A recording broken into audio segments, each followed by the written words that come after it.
Good morning, LinkedIn. This is Kirsten McGregor, Principal and Founder of SAGX Associates. I'm here for our Resilience Roundtable. I know we've been off for a little bit since I was out on sick leave for a little bit, so I'm glad to be back. For those of you who aren't aware, these are some interviews that we've been having over the past year, and I just wanted to kind of give a shout out to some of the previous guests that we've had. Colleen Kendrick. She has Kendrick & Co. marketing company. She's also a professor of business and focused on research for social media for small businesses during the pandemic. Troy Mix, he is a professor instructor at the University of Delaware, and he is the assistant director of the Biden Institute of Public Administration, where I work with him on the Recover Delaware initiatives. Greg Gunnell is the director of the Caribbean Green Tech Center at the University of the Virgin Islands. He's also the lead for writing the FEMA-funded Hazard Mitigation and Resilience Plan. Steve de Blasio, longtime FEMA guy, worked on lots of disaster. I met him in Sandy. And now he is at the Virgin Islands Emergency Management, Territorial Emergency Management by FEMA. And then Celia Kalusik, she was with a long time St. John Community Foundation director and worked with the foundations following Hurricanes Irma and Maria in the Virgin Islands. And now she has her own company. I think it's an acronym, CEKA Ventures. All these videos are on YouTube and LinkedIn, so you can look at them. But today, we're so excited that we have Alison Turner, and her company is Metrics Together. I'm going to let her explain it, but I want to say how we met. She's in New Mexico, and I can't wait for the opportunity to be able to visit you there in New Mexico, because I absolutely I think that's how we started talking. I love that area. We met at a NATO, the National Association of Development Organizations conference in Portland, Oregon, of all places. And we just hit it off right away. Even talking about my son and all his funny things with flags. And then we got to meet again in person in Northern Virginia in February for another NATO conference. So it's just so great to be able to see people in person, but you're one of the few people from across the country that I've actually seen more than once. So just crazy. It really is. So I'm so excited. And so I did want to give a shout out to NATO because they're such a great supportive group. Not just for districts, but for their members. So Alison, could you tell, this is a new business venture, which is so exciting, and the work that you're doing, I'm thrilled to see the direction that you're going to go. So if you could explain to the group watching now and watching later, what your business services are, your clients, and how you started it, and just, the high level. The intro. Hi, everyone. I'm Alison. As Kristen said, I run Metrics Together. We are a very small organization, but growing quickly, focused on the metrics that are required in order to have a successful grant application, put together successful progress reports, and do economic development a little bit smarter. Something that I had seen throughout my economic development career was a real lack of access to data, and due to low administrative capacity, due to high stress levels in the office, data never became kind of the first priority level for anybody. And so Metrics Together, my background is in statistics. And so the lack of data and the lack of kind of respect to data in the economic development space was always something that was personally upsetting to me. And so Metrics Together is me trying to solve that little issue. Just for myself. So we work to make sure that the data out of economic development offices, so things that are written within grants, are collected more effectively and efficiently, and then also support that through a database that contains ACS data, census data, and then also some other alternative data sources like Google has a GDELT program that collects information about publications all over the globe. And so we're looking at a lot more private and public data sources that we might be able to roll in and support people with. And these are all some I was writing notes. I mean, I know all the things that I want to hit on later too, because working with districts and communities and states across the country, we're seeing this. I mean, so it's not just limited to the Southwest, and I'm guessing that's your client area for now. But with remote, especially for data, you could work with clients wherever, right? I Yeah, mean, exactly. I'm assuming because home base, right? You've got a client base. It's way easier to find people who trust you in your backyard than in another state. But we have seen, so we have one client in Illinois, so a little further away than kind of 100 miles within New Mexico. And then we also are working with a client in Hawaii. Oh, So great. 2 out of states so far. So far, so good. But again, to your point, things in person are a lot more productive than things online. And so having to bridge that digital gap can have some difficulty. Yeah, but I do think that hybrid approach, I think before having to be on site for weeks at a time, I think now we're realizing that you do need those personal relationships. I mean, that's how we've developed our relationship, and I have clients in mind for you and projects that we can work on together. But her skill set I do not have, and I just can't mention enough how people need to be looking at your website. Well, it's in the comments below. It's metricstogether.com, I think, right? That's right. Yeah. The other thing that before we move on to your professional journey, how you named it, because I'm always getting asked about my company name, but yours is pretty clear. But I want you to talk about the significance, because this is something I'm seeing now too. The together part, that it's a collaborative effort, and you're not, and this is the approach I take or do my best to take, that you don't just go in and tell them and give them the data. It's a collaborative partnership with our clients. Totally. I could not agree more. So actually, Metrics Together was an idea for a long time before it became something real. In 2013, I was working in Boston as a municipal bonds trader. I don't actually know if you know this, but I was working on the trading desk, and I was actually introduced to the trading desk because of my technical skills. So my initial job on the desk was not to trade bonds, but was to optimize the processes for municipal bonds trading. And the reason that they came to me was because I was very personable. I respected the people who worked on the desk a lot. And the previous people that they had tried to hire for this role in order to optimize these processes had been very dismissive of the years and years of wisdom and knowledge that these traders had. Mm-hmm.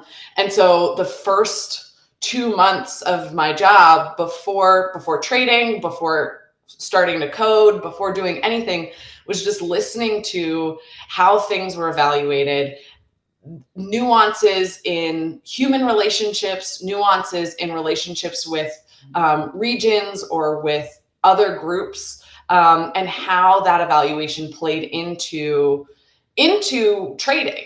And I think that really informed a lot of work that I did later on in economic development, in trying to understand where people's expertise lies and really value that at its highest. So that's really how Metrics Together had its foundation, is respecting people, listening to people, and taking that wisdom from the field.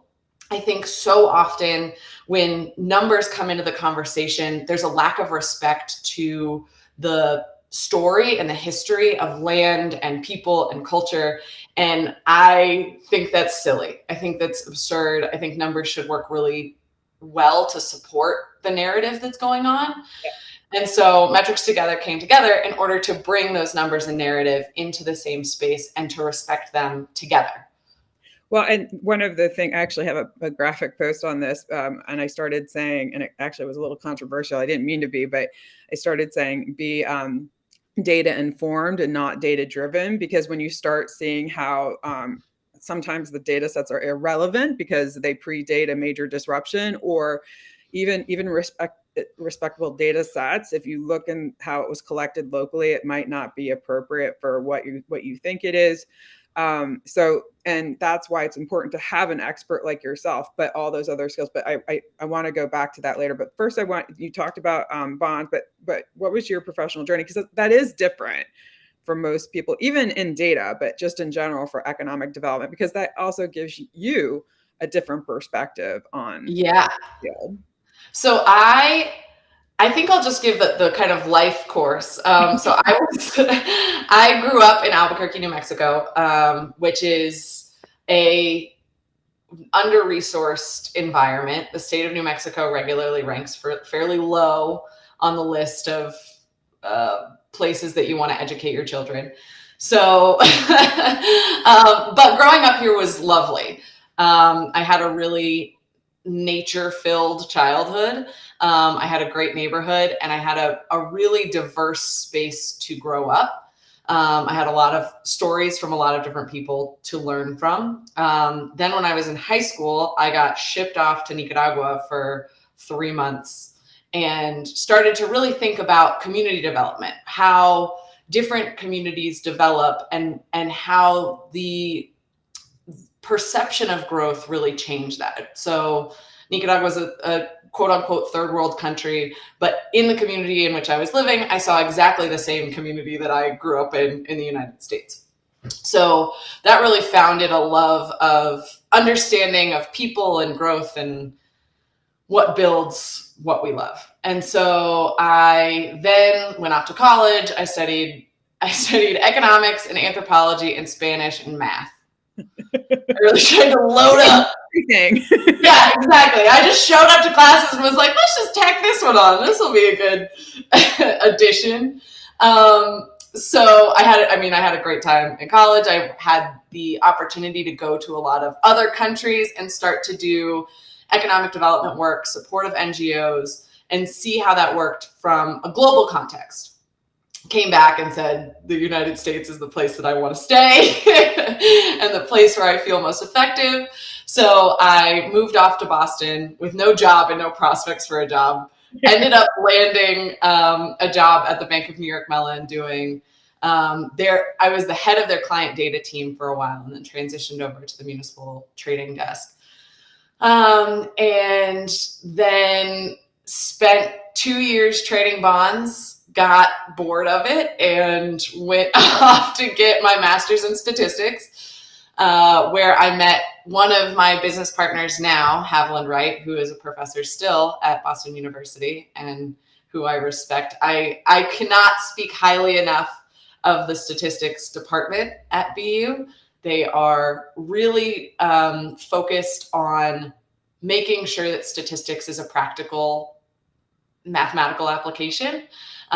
They really focus on people. They really focus on projects. So during that time, I was able to work with Boston Public Schools. I was able to work with the Massachusetts Department of Transportation and really start to see how statistics plays into municipal governance.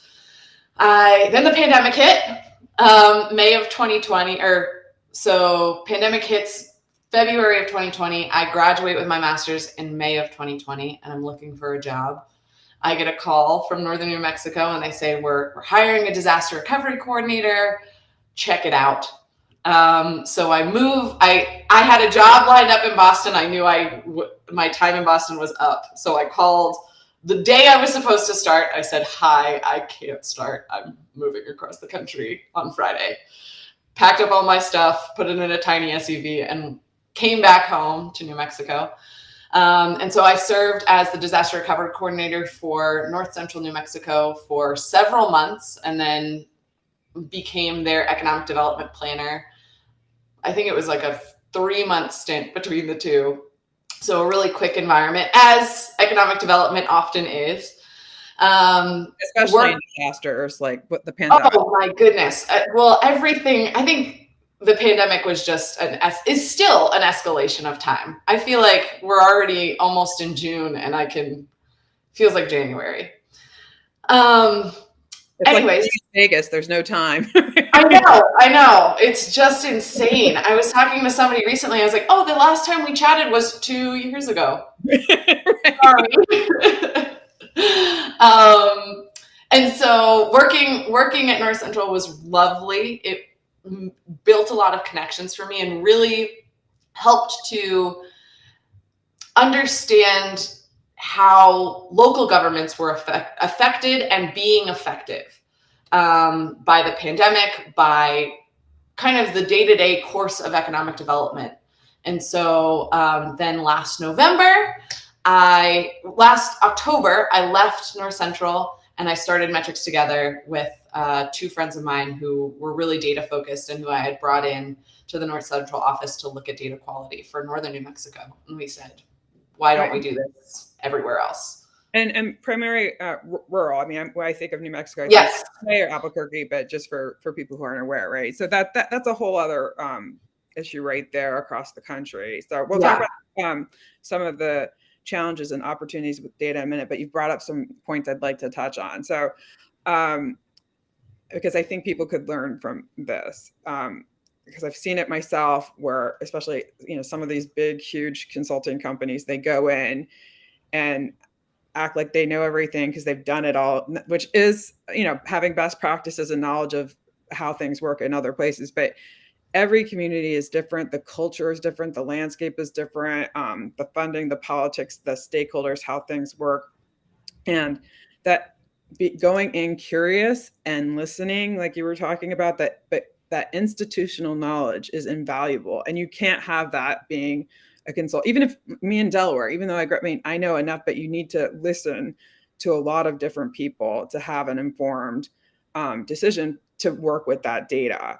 I think that skill set is unique. This actually came up in a conversation with a state economic development director yesterday, where he's saying people get into economic development and think it's about like pulling out the red carpet to attract businesses. Oh, getting on private jets and meeting with VPs. And it's work. I don't want to say his name, but I admired our conversation because it is the emotional IQ. I mean, it's that being able to read people, read the room, be able to work with people. And it's not being political necessarily, but in order to get things done, I've been hearing a lot. People are like, it's not worth going through the hoops to get the money because it's hard, and building coalitions, it's like herding cats and it's so hard, but it can be done. Yeah. You just need the people with the skill sets to support. And typically it's an outside person who is not necessarily involved.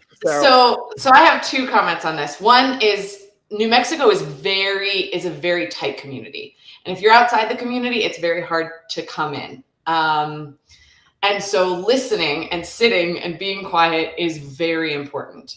That respect of space and of humanity is of the utmost importance. And I'm going to say something that sounds crazy, but this is my personal soapbox is the foundation of good statistics. And it sounds insane because everybody thinks statisticians just sit in their office and don't interact with other people. But good statistics is founded on good questions, and it's founded on good kind of auxiliary information that you're bringing into the data set. You're creating informed questions in order to create informed statistics. And I'm a part of a lot of groups that try to bring more people into the realm of statistics because of that, right? Like speaking to people, understanding your space, understanding someone else's space is the foundation of how good data exists. You can't just look at, and this is where we're going to get into the importance of data and some of the programs and grants, but data in it of itself, to me, is useless unless you have that qualitative support. And a lot of people, they don't want to be quoted, but that's why you talk to a few people. You have a lot of stakeholder interviews and you have those focus groups, you have surveys, but looking at data, the other thing that a lot of these data sets that we're used to aren't published yet right now because of the pandemic. And so I do want you to touch on just some data challenges and metrics indicator challenges in our industry, particularly with, I do a lot of work in the islands. The territory islands have major challenges. Hawaii does not have the same amount, but I know they do have challenges. Just for data collection, tribes, rural areas, just get your take on it's not necessarily just a lack of capacity of professionals like yourself. It's also just the lack of relevant data being collected. Yeah. So another kind of key point that Metrics Together was founded on is giving people their data back. Right. So I worked a lot in Mora County, which is in New Mexico, is very population sparse, is very traditional, is rancher oriented. Mora County does not have a single incorporated city. They have 4,000 people within the entire county. And the county, I think, is larger than the state of Delaware.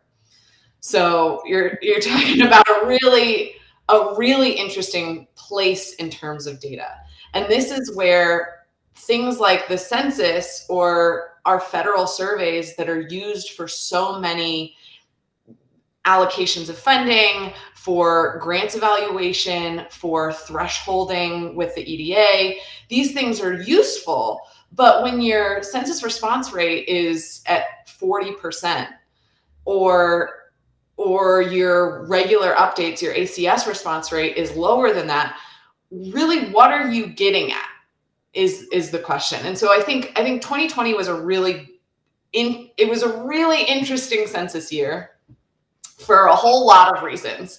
We sound like such dorks right now, but it's great, right? Yeah, I mean, it was the 2020 census highlighted so many things that have been problematic with federal surveys for a long time. Our federal survey response rate has been declining pretty much consistently since like 1950, I think is the statistic that I have.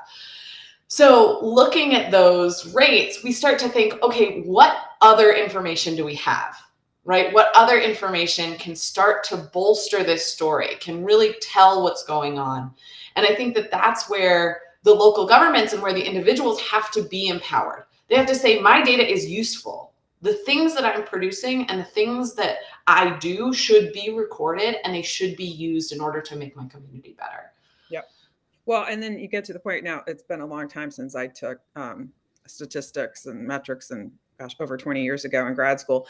But I'm remembering that at least at that time, if you got down to a level where there was a certain number of residents or businesses, they wouldn't report because of privacy, Exactly.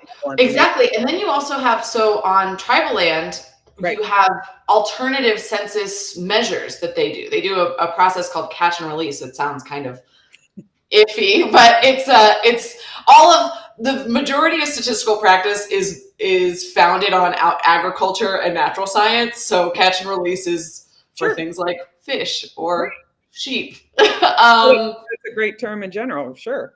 Right, and it provides mathematical tools in order to fully understand the population that you're working with.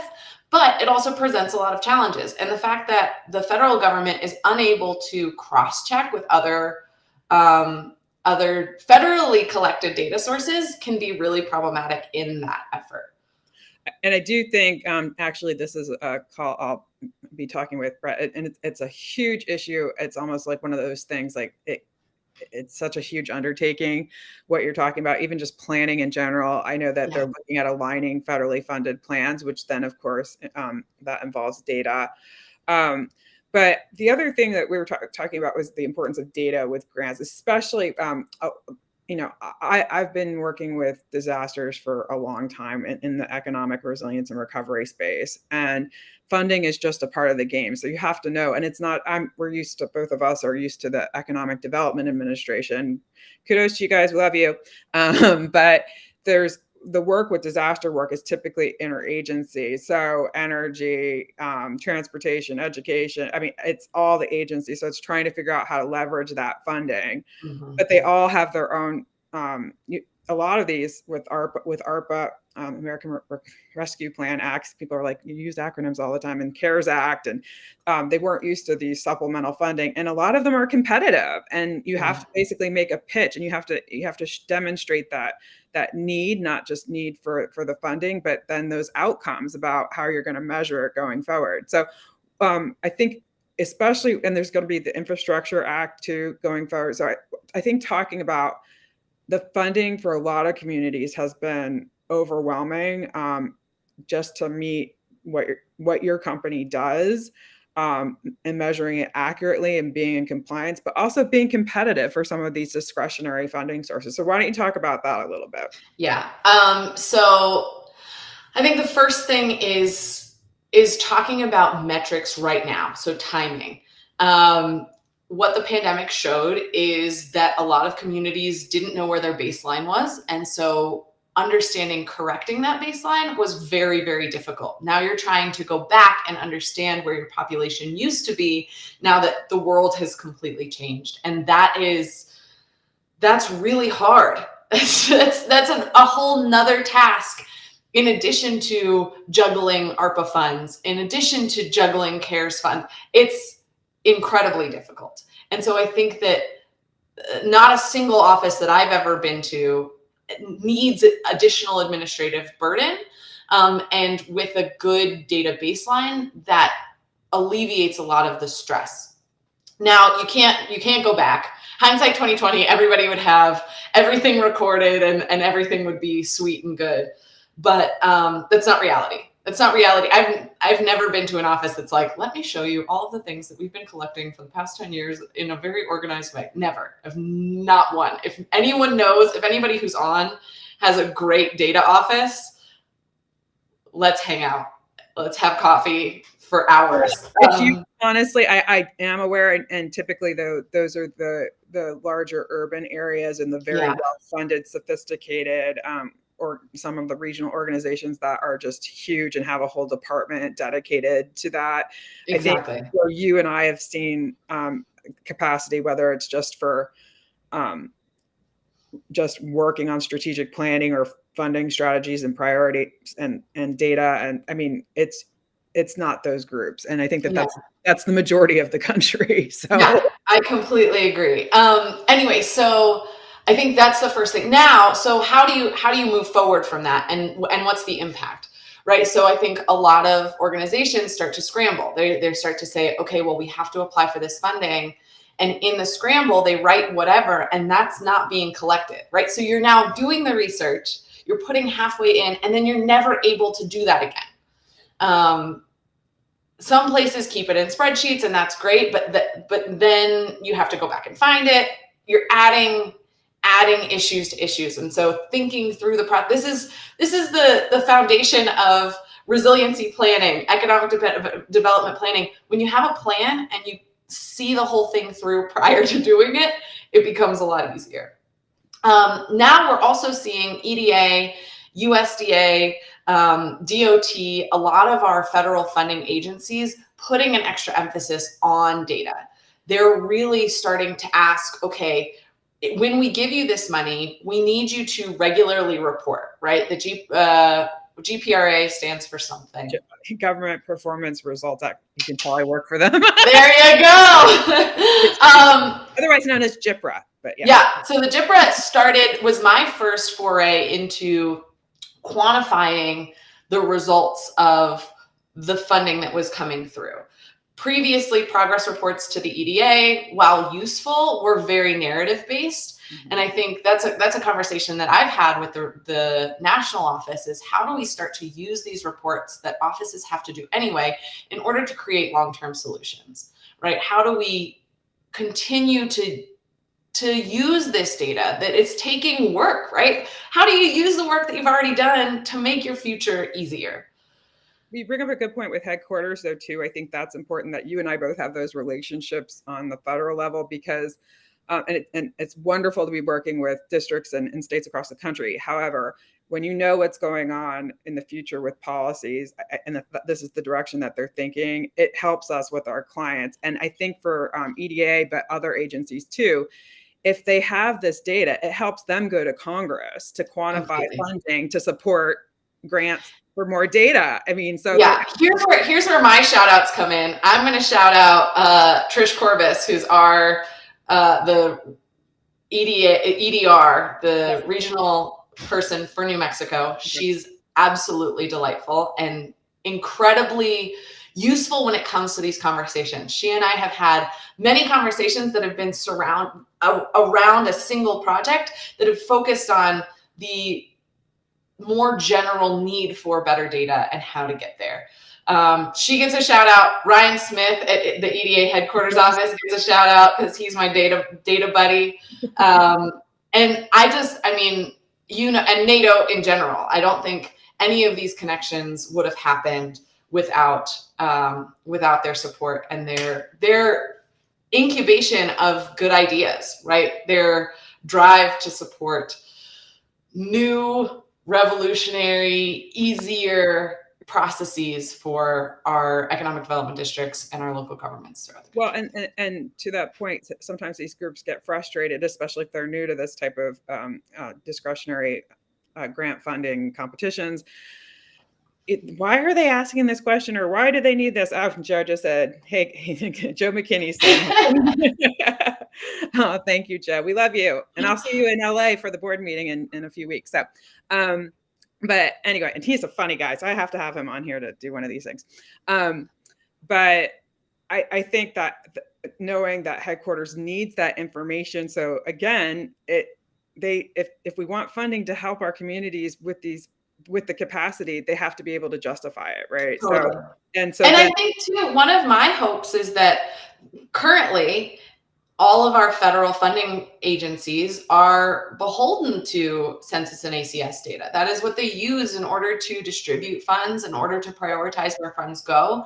And if local governments start to empower their own data and say, this is what we're seeing on the ground, that it either aligns with what federal surveys are saying or maybe doesn't, differs in some way, I think that really brings power back to people that is being asked for time and time again from the federal government. Yep. It's and that's the other thing. It's federally funded and driven, but they want it. They want the ideas, the concepts, the capacity built from the ground up. So I think sometimes that surprises people too. So we talked about grants, we talked about data, but the other thing that you and I talked about the other day, so I don't know how comfortable you are, but I think the concept of SEDS, which comprehensive economic development strategies that they do across the country. I've been talking to some people who've never heard of it before. So places that don't necessarily have districts, so on and so forth. But it's a really important plan in my mind, and I'm an urban planner by training. But I think the direction that the SEDS are going, and I'm talking to someone at NATO tomorrow about this, and it's on EDA's website too, but that if people are actually going to read it and engage for the general public, it needs to be written in plain language. It needs to be on your website. You can have all the data and the appendices and all the survey, and as for policy wonks and people like you and me, and I don't think Joe would read it, but yeah, they want short, high bullets. What's the big takeaway?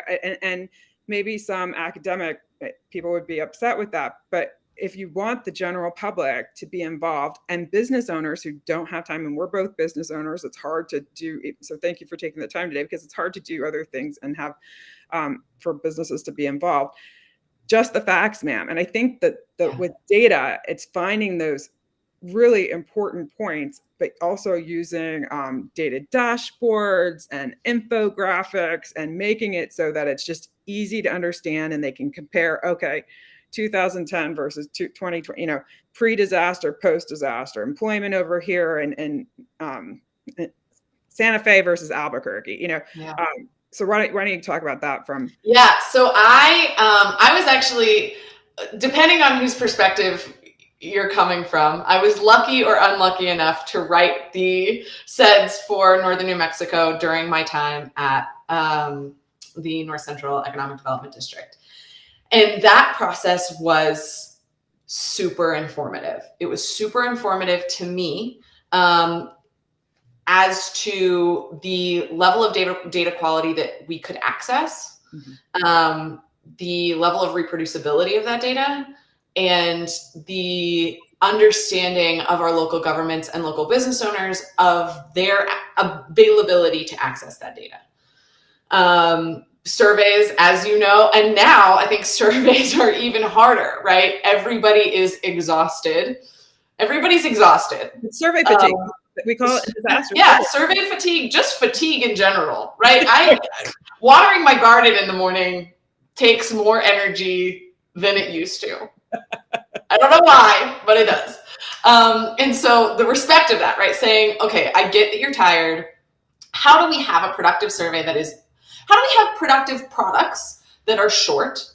But if you want more information, that information can be at your fingertips in no time at all. So something that we did during our SEDS writing process was really think about how do we take people's desires, how do we take strategic action, and how do we take kind of the SWOT components, put them into a document in under 50 pages. Because and one of the nice things is my attention span is questionable.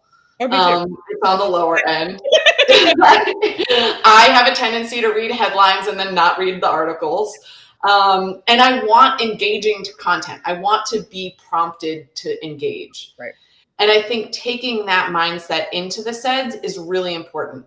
Sitting down as an economic developer and saying, is this something that I would want to read? Joe McKinney, who's on, said, can a 5-year-old read it? Right? Can a 5-year-old read it, digest it, and understand it? And can that 5-year-old, SEDS is a plan for the next 5 years, right? Ideally, you want your 20-year-olds to be reading the SEDS and say, what does the workforce output look like? What does the labor market look like for when I'm wanting to get a job, when I'm out of college and I want to get a job? Ideally, your SEDS is for young people. If you're writing a 150-page document, first of all, as the author, you're the only person who's going to read that thing cover to cover. And it's going to be sad for everybody, right? It's sad for everybody. And quite frankly, I mean, and I wasn't trying to lead. It's not disrespectful of anybody who's written those types of plans, because that's just been the trend. I also love those. Actually, nobody's going to read it but me. I really love economic development strategies. And maybe it's now that I've gotten older, where I've learned what's the point in spending all the time writing, and if nobody's even using it. In fact, I'm doing an update for a client, and to me, a SEDS update is not even as intense for a number of reasons as a full out SEDS. And I've been encouraging even less. And even EDA, and you can go to the website on SEDS, they're encouraging creative ways to getting the message out there, social media, podcasts, but on the website, having using what do they call it, ArcView stories, or having digital SEDS. There are some groups I know, Juan Baza in the EDR for Puerto Rico was pushing that for Puerto Rico. So there's a lot of, Central Lina has a great one.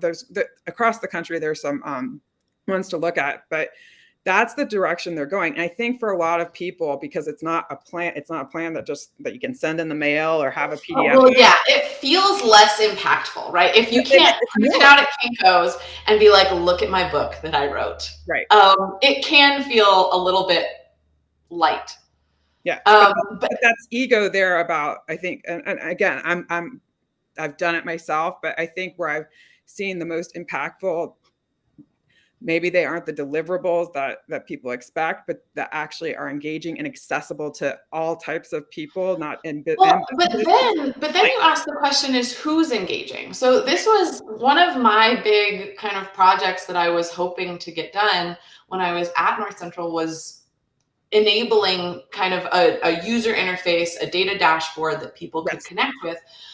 The problem with that is that when we started to roll out pilots of this thing, there wasn't a lot of engagement, because there wasn't a lot of understanding of the needs of data in real time, right? People have the websites that they want to go to all the time. They go to data.census.gov at the highest level. They go to Stats America. They go to wherever they're comfortable.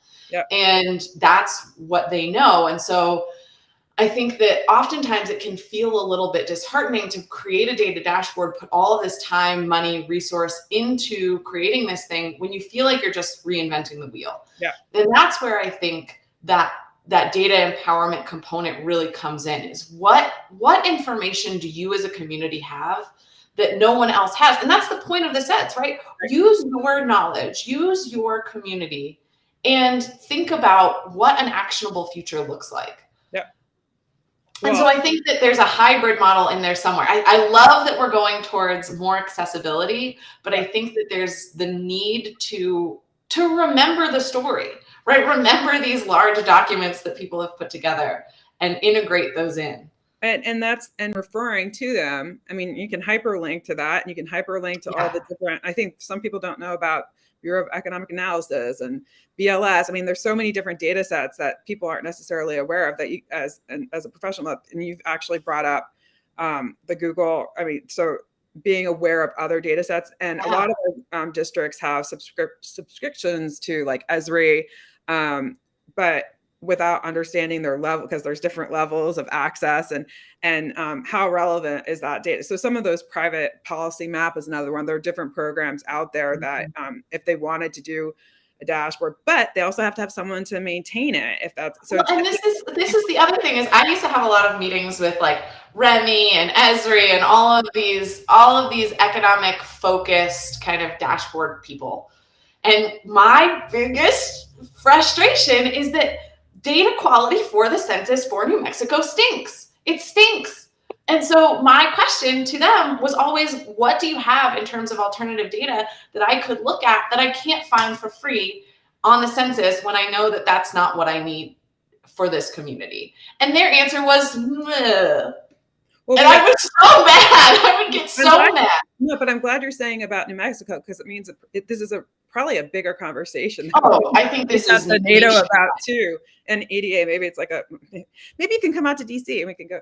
But I think it's a bigger conversation because having worked in the islands and the BI for several years, a lot of the data sets are pre-Hurricane Irma and Maria, so it's sort of completely irrelevant. And now with the pandemic, if the data is pre-2020, it's pretty much not going to help you. Yesterday, oh my goodness. Yesterday, I woke up first thing in the morning and I asked my partner, I was like, what were you dreaming about? It was crazy. He was talking about the very unfortunate gun violence that had happened in the United States. And I was like, look at all these tables that I have.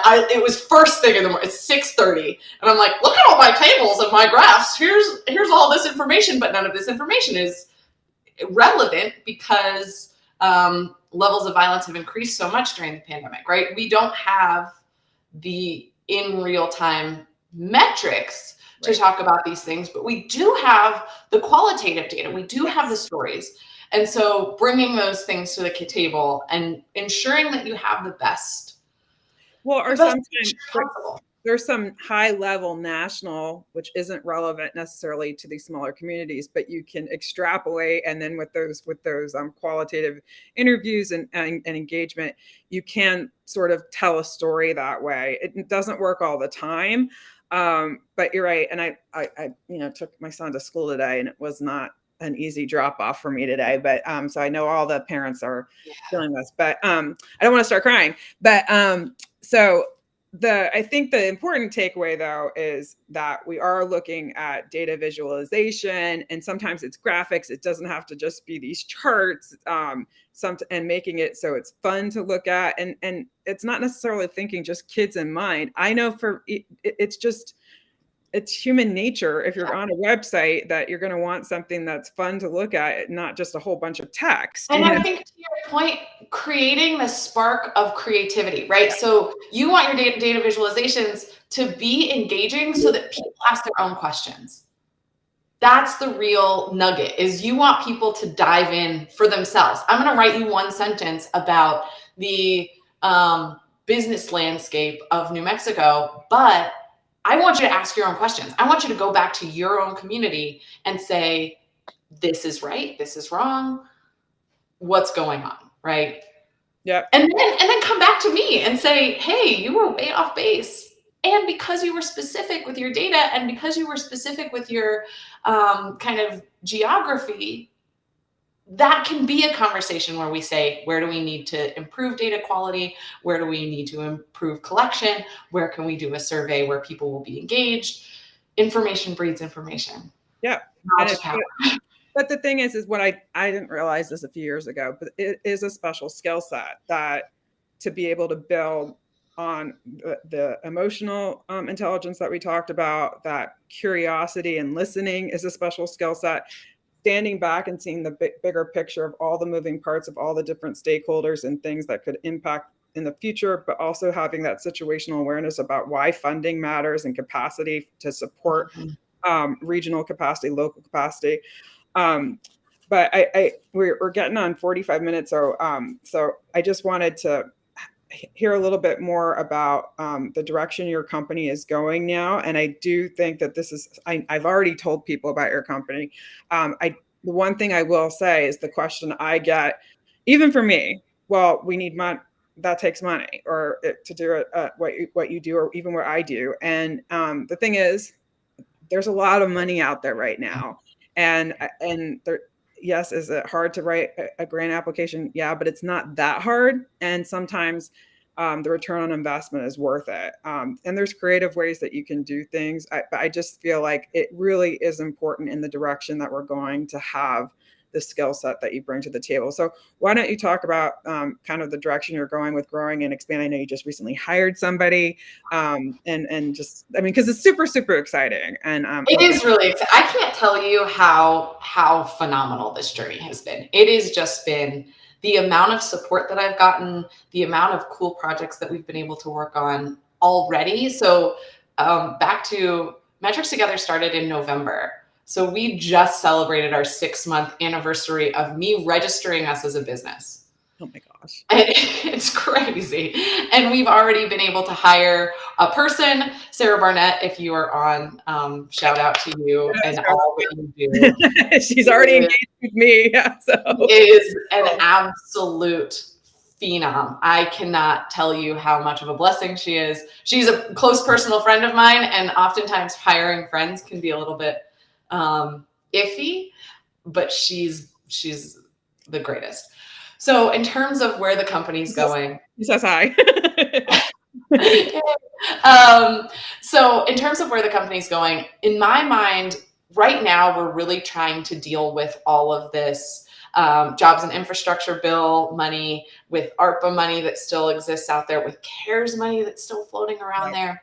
And really trying to help people take advantage of the programs that are coming down the pipeline. So a lot of what we've been doing is creating numeric scaffolding for grants, so that organizations. You should, you need to trademark that. Because that's my ideas. I'm not here to write anything for you, right? I don't live in your community, but what I can do is I can help empower you to use data more effectively. I can give you the scaffolding. I can give you the tools that you need in order to create an effective proposal and in order to create an effective long-term strategy. So we've been working with a lot of local governments, with one of which the Taos Ski Valley is our newest client, and they're really thinking about how do we start to strategize the grants environment for the long term? How do we start to think about potential EDA applications for their normal funding cycles that we can really build on as a community for a sustainable future? Something that is affecting all of New Mexico right now, but especially northern New Mexico, are wildfires. And so as a disaster mitigation human, you know how important the beginning is, right? Prior to the disaster, how do we start to think about what happens when the worst happens?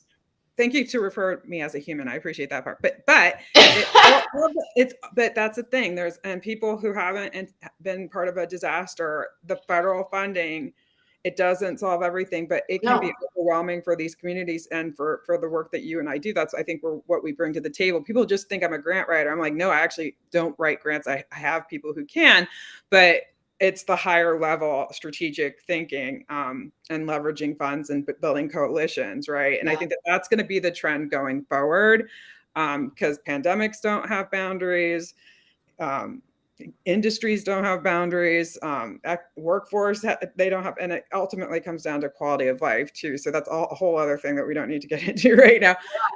But this has been so fun talking to you. I hope we get to see each other soon. I know that there's a few NATO things going on. I think they just posted one for Kansas City for transportation in July. I haven't actually, I just saw it posted, so I don't know much. I wish I had the date to give them a shout out for that one. I think it's July 19th. Okay. It starts. Yeah, because they haven't had that one, I don't think, in a couple of years either because of the pandemic. But so thank you for taking the time today. Again, your company's in the links. Please reach out to her. And I want to thank, it says a LinkedIn user, how companies can get incentives for creating new jobs. This might just be something that you respond to in a comment. It says, explain how companies get incentives for creating new jobs or building a facility. Where exactly should they go for funding? I mean, that's basically on a local and state level. But Yeah, I can respond later yeah, on. it varies to, it doesn't say who it is. It varies by community, by state, and site selectors usually represent companies for that. But again, thank you. And I do want to say now that you have Sarah, I have a Sarah. Thank you, Sarah from Maryland. We have a new person on the team, Samantha from California.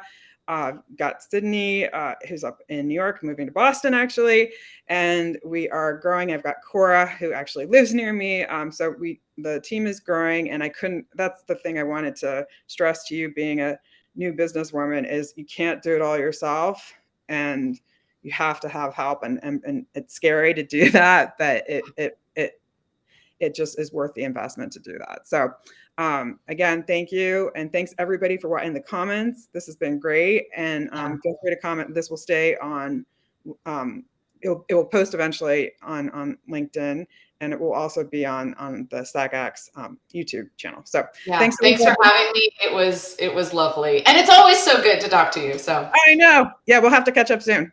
Agreed. All right. You take care. And I'm going to close out here. Thanks, everybody. Bye.